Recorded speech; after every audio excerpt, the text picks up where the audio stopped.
Oh no. This is actually quite a good follow-on talk from Neil's, because this was a product that I did after I saw some problems with in the company. I ended up developing it into a software product itself.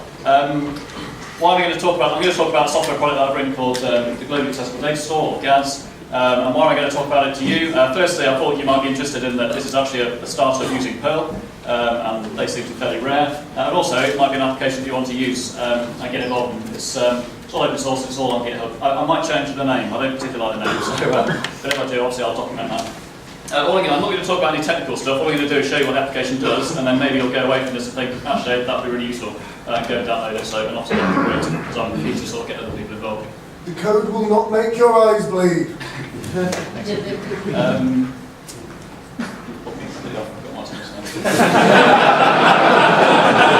Also, all I'm going to say, from a technical point of view, all I'm going to say is that it's built on Perl data. Okay, so I'm just going to very quickly go through the features.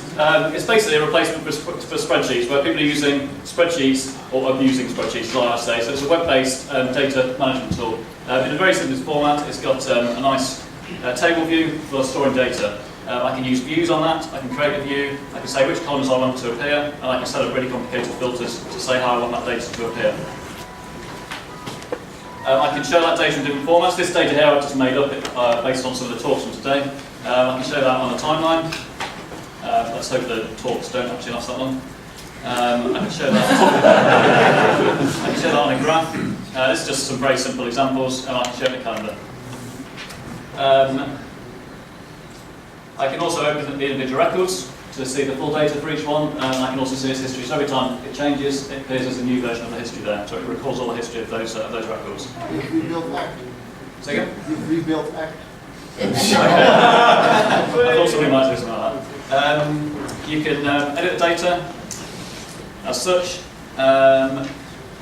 and all the fields are all controlled via the data layout. So it's very easy to add and remove fields. It's just a case of going into the screen here and saying what you want to add. There's lots of different types of data, and that's all I'll say on that.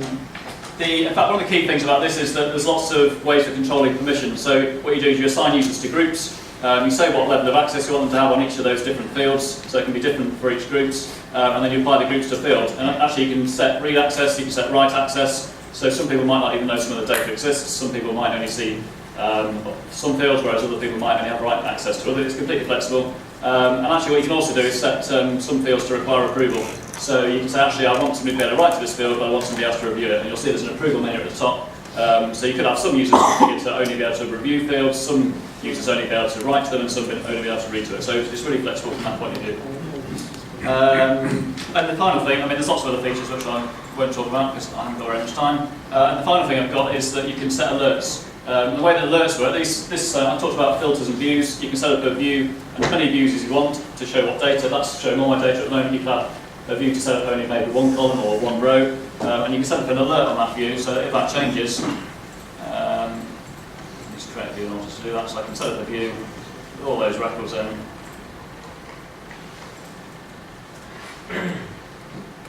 And you'll see I've got an alert me box. Just say alert me, and I can say, right, alert me instantly whenever that changes.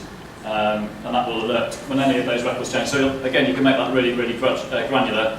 You could zone that down to one particular field in thousands of fields, maybe not even access this system for a year and get an email whenever that changes.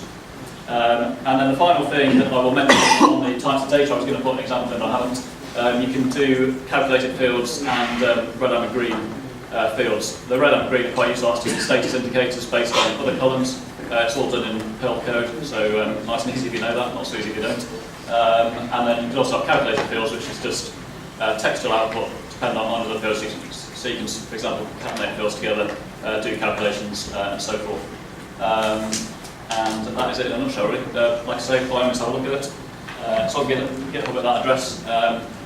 The code's not perfect, so please don't tell me the code's not perfect. I know it's not. I pretty much use this project to learn Perl, to be honest. I mean, I've done a bit before that, so I know there's areas that need improvement, but if you want to come along and contribute, then that'd be much appreciated.